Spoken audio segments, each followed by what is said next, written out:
അമ്മ ചന്ദ്രമതിയും ഒറ്റയ്ക്കായിരുന്നു താമസം. ഇന്നലെ മദ്യം വാങ്ങി വീട്ടിലെത്തിയ സന്തോഷ് മദ്യപിച്ച ശേഷം അമ്മയെ തനിക്ക് നോക്കാൻ കഴിയില്ല എന്ന് പറഞ്ഞ് വഴക്കുണ്ടാക്കുകയായിരുന്നു.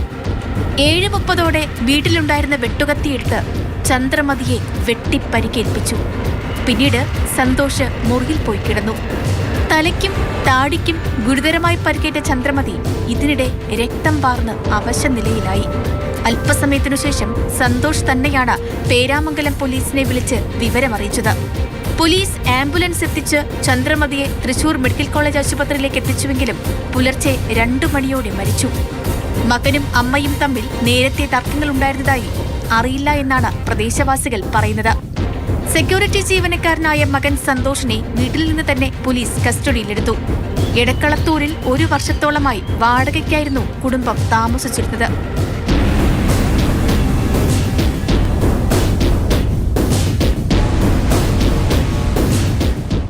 മാതൃഭൂമി ന്യൂസ്, തൃശൂർ.